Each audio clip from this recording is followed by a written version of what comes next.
Pourquoi j'ai créé les chaînes sur TikTok et YouTube et pourquoi vous devez faire la même. Bref, une petite histoire pour commencer. J'ai étudié des langues étrangères à l'université pendant 5 ans pour devenir un prof de langues étrangères. Juste imaginez, 5 ans des études, c'est presque 50 mois d'apprentissage. Ça donne 1500 jours de devoirs à domicile, l'infinité des heures de lecture étrangère, le vocabulaire inconnu et un paquet d'heures. Donc mes études ont été finies en 2013 et c'était le premier moment quand j'étais libre comme l'air. Toby is free. La sensation incroyable. Après ça, je suis devenue prof d'anglais et mon apprentissage du français était fini.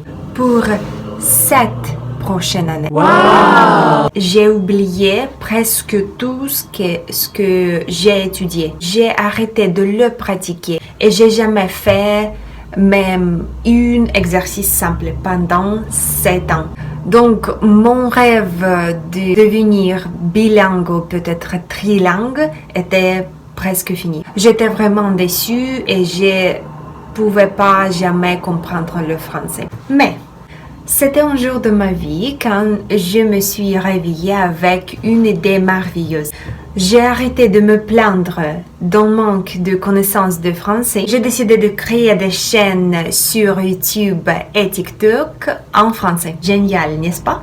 J'ai réalisé que c'était le meilleur moyen pour pratiquer n'importe quelle langue étrangère. C'était une idée simple, créative, mais aussi géniale. Parce qu'on a parfois difficile de trouver quelqu'un qui veut et peut pratiquer la langue avec toi. Et aussi, c'est difficile à trouver des sujets intéressants pour discuter ensemble. Voilà, j'ai trouvé la meilleure solution à mon problème. J'ai commencé à créer mes premières vidéos sur TikTok. 3 expressions françaises de l'amour. Voilà, je suis prête. On peut étudier le français partout.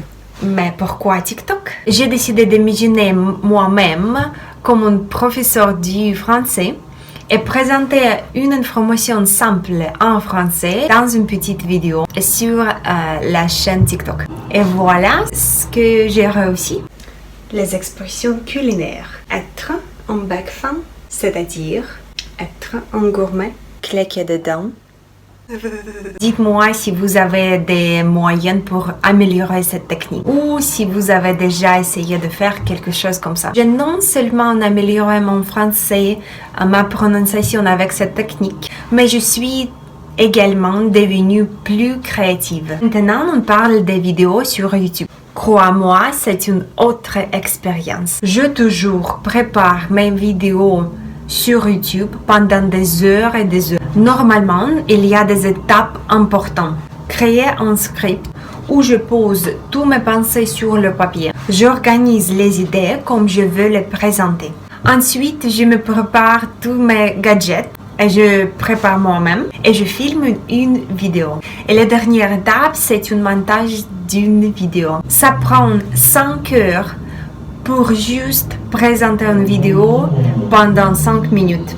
Voilà. Je tout fais moi-même et je suis fière parce que j'apprends beaucoup de choses pendant cette expérience. Et finalement, je voudrais dire pourquoi j'ai décidé de créer cette vidéo aujourd'hui. Je pense que ça vaut la peine de faire parce que le but est pratiquer le français. Bon courage à vos expériences avec le français, avec des autres langues étrangères et à bientôt.